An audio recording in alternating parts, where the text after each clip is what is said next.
sudah menanti-nantikan tausiah dari Gus Baha. Kepada yang terhormat Gus Baha, kami persilahkan.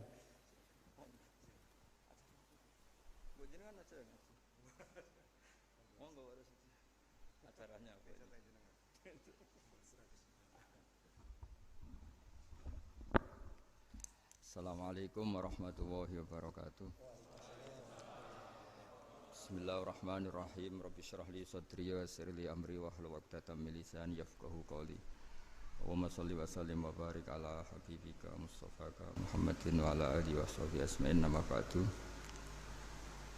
Semua jajaran direksi dan komisaris Bank Mandiri yang saya hormati, utamanya Ibu Desi Wahyuni selaku pimpinan Semarang, Ibu Sulistriana selaku pimpinan Kudus, Bapak, dan di sini juga hadir Bapak Rosidi dari Mabes, Bapak Abdus Syakur dari Telkom, semua yang saya hormati. Ini kalau mempersiapkan ngaji kitab Kasyifatus Sajah dikarang oleh Syekh Nawawi. Syekh Nawawi itu ulama top Indonesia yang hidup di Mekah, juga meninggal di Mekah.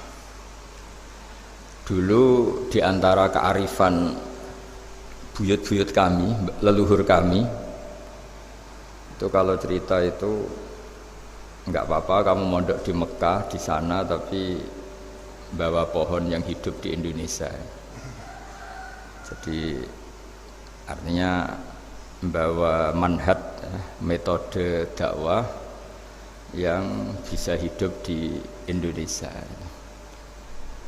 Ini penting kata Mbah Mun, karena wa ma arsalna min rasulin illa bilisani qaumi. Semua rasul diutus itu pasti sesuai kultur kaumnya.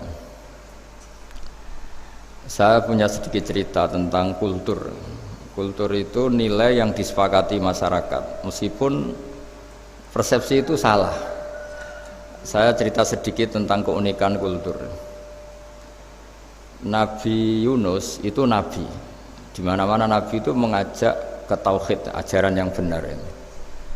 Dan dulu nabi itu nggak punya polisi, nggak punya densus, jadi nggak bisa nabi nyuruh yang nggak setuju tangkap, itu nggak bisa. Tapi punya Tuhan. Jadi kalau yang tidak percaya dakwahnya itu ancamannya azab. Dulu itu nggak ada polisi, tidak ada pengadilan, sehingga kalau ada kesalahan itu ancamannya itu akan turun apa? Azab, siksa itu. Sekarang kan kalau kita jadi pemimpin kan agak enak itu, punya keamanan, punya macam-macam lah. Singkat cerita, sudah dakwah sekian tahun itu umatnya nggak percaya kalau beliau seorang nabi, bahwa ajaran tauhid itu benar. Akhirnya cerita ini terkenal sekali, mungkin beberapa terputus ya, tapi terputus cerita ini saya ceritakan secara lengkap.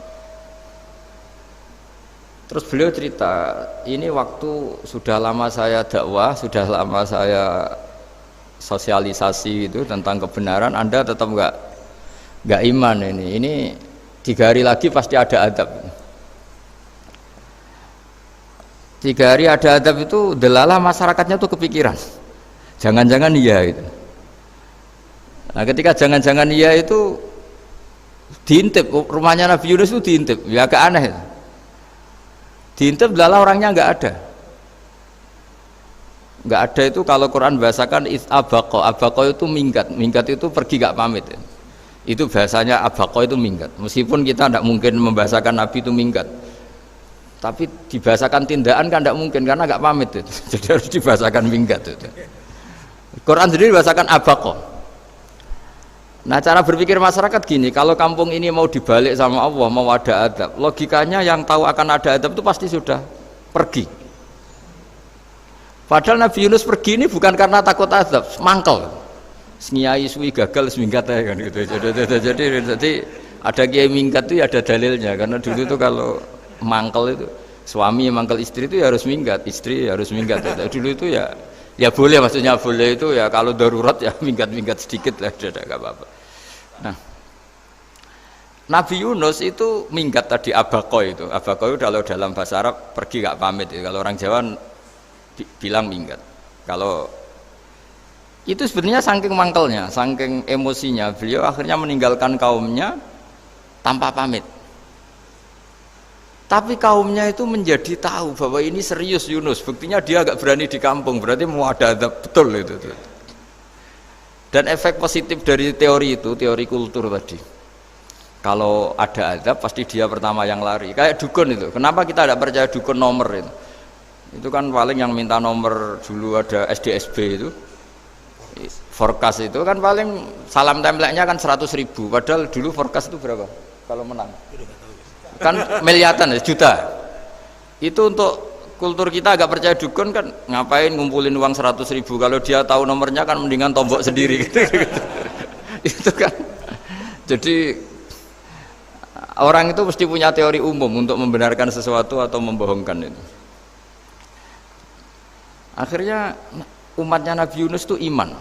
Iman itu artinya percaya kalau ini tidak main-main. Buktinya Nabi Yunus gak berani di situ.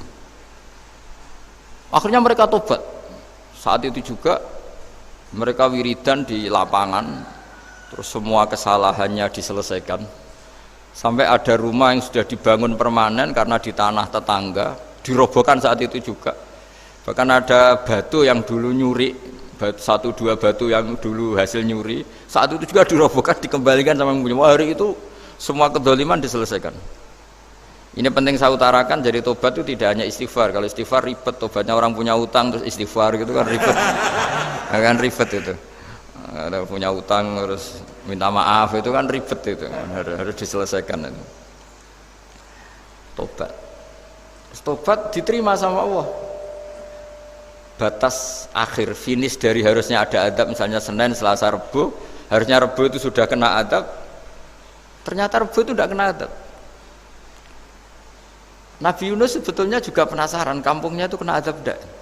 Dilihat dari jauh ternyata tidak. Tambah kecewa dia. Gitu. Wah ini saya kalau pulang pasti dibunuh karena saya dianggap pembohong. Di masyarakat situ ada aturan siapa yang bohong dibunuh. Padahal Nabi Yunus mengumumkan nanti Rebu ada azab. Kira-kira gitu lah. Ternyata Rebu itu tidak ada azab, makanya dia sudah di batas kampung kembali minggat lagi karena nanti pulang pasti dibunuh karena dia dianggap bohong. Ya akhirnya masyhur itu, terus dia ikut nelayan sekenanya, yang penting lari dari kampung, ikut nelayan sekenanya. Zaman itu, ini saya ulang lagi zaman itu. Nanti ini efeknya nanti ke tauhid. Zaman itu para nelayan tuh kayak sepakat. Kalau ada kapal atau perahu kok mau tenggelam, itu pasti ada yang minggat. Artinya minggat itu pergi tidak terhormat itu. Terus fasahama fakana minal mudkhadin. Nah, dulu itu orang sudah punya peradaban. Ini cerita kultur, sudah punya peradaban. Punya peradaban. Ya sekarang gini, kalau nyemplungkan salah satu kan tidak adil diundi. Ternyata yang keluar dia Nabi Yunus. Terus mereka tahu ini orang nggak pantas dikorbankan. Dan Nabi di mana-mana itu ganteng. Memang Allah itu punya sunat unik. Nabi itu harus paling ganteng di kampungnya. Nasabnya juga harus paling baik. Kabar-kabarnya juga istrinya harus paling cantik. Itu memang aturannya gitu. Nggak tahu saya. Dulu saya juga janggal. Kenapa Nabi aturannya harus gitu? Tak angen-angen di pemimpinnya elek izin itu. Maksudnya misalnya pemimpin dia pesek keriting itu kan piye gitu rasanya itu. Jadi Nabi itu pasti itu paling ganteng di kampungnya, terus dari nasab ya terbaik, terus rata-rata istrinya itu ya selain solihah itu ya paling cantik. Karena ya dibully kan, sopar tidak jadi Nabi, bojone elek kan ya ribet kalau misalnya ada yang bully gitu kan juga ribet. Singkat cerita terus dia akhirnya ditenggelamkan, dibuang karena beliau seorang Nabi, faltaqamahul khut, beliau ditelan ya. Iltiqam itu tidak digigit, ditelan ya. Karena ditelan beliau tidak ngalami dikunyah, ditelan. Iltiqam itu ditelan karena beliau seorang Nabi. Di dalam batnil khut itu di perut itu dia wiridan, dan barokahnya wiridan itu perut ikan ini menjadi masjid. Dia nyaman di situ, nyaman karena terus ngalami karomah lah, andikan wali itu ngalamin karomah. Nah kesimpulan dari cerita ini itu apa? Masyarakat itu akan selalu dengan kulturnya sendiri. Para nabi juga punya kultur sendiri. Dan Allah yang ngelola itu semua. Saya ulang lagi, Allah yang ngelola itu semua. Makanya terus dua kultur ini kalau Allah menghendaki itu gampang sekali. Akhirnya yang terjadi apa? Nabi Yunus jadi kasih sanksi Allah karena pergi tidak pamit. Masyarakatnya justru enggak karena tobat. Dan tobatnya masyarakatnya ini karena kekeliruan Nabi Yunus. Keliru dengan makna bukan dosa. Andai kan Nabi Yunus saat itu kok di rumah ingin menyaksikan adab, itu masyarakat mesti gak percaya kan ada adab. Mau ada adab kok dia di rumah gitu. Jadi unik, Allah cara ngelola masyarakat itu unik. Nah, dari keunikan-keunikan cara Allah ini kemudian lahirlah ilmu yang bernama ilmu tauhid, ilmu tawakal, ilmu pasrah nang pangeran itu. Karena kemarin pas Pak Yusuf sama Bu Sulis sowan saya itu tak beri cerita, agama itu milik Allah. Sehingga teori yang dikatakan manusia itu ya teori saja, tetap semua itu di tangan Allah. Ya saya saat itu cerita, misalnya saya ditanya, ini besi, materi besi dengan kaca itu kuat mana? Mesti kita menjawab kuat besi. Tapi saya yang mengendalikan besi dan kaca. Ternyata saya punya merencanakan menghancurkan besi, menetapkan kaca ini tak simpan, akhirnya puluhan tahun. Yang ini saya rencanakan saya hancurkan itu. Andai kan si yang menjawab tadi tahu rencana saya, mesti kuat bilang kuat kaca. Gitu. Makanya contoh paling gampang tadi. Dinosaurus itu hewan paling kuat malah musnah itu. Pitik yang nggak kuat sampai sekarang itu.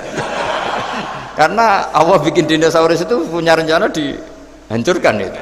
Sementara ayam enggak lah, gue rame-rame dunia itu. Sehingga ya sudah.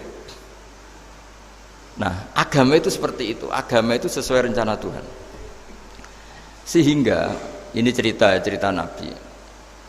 Sehingga Nabi itu kadang nggak tahu bedanya antara sesuatu yang punya data, punya apa ya, perangkat-perangkat untuk menuju A misalnya, itu nggak tahu bedanya. Jadi kalau Nabi ditanya misalnya gini, onta itu lahir dari betinanya, dari indukannya bisa? Ya bisa. Lahir dari batu, jawabnya ya bisa. Kalau dia seorang Nabi pasti jawab bisa. Kalau Nabi loh ya, bukan direktur mandiri, Nabi itu mesti jawabnya bisa. Jadi kalau Nabi ditanya mata air itu keluar dari bumi kedalaman 7 meter, bisa. Keluar dari sini, dari meja, jawabannya ya bisa. Karena Nabi itu saking dekatnya Allah, tahu betul bahwa perangkat di dunia ini tidak bisa mendikte Allah. Semua itu kehendak Allah. Logika yang terbangun Nabi itu sebenarnya gampang ya. Kalau kita teliti itu, hanya gampang itu sesuatu yang benar itu pasti bisa dijelaskan secara gampang.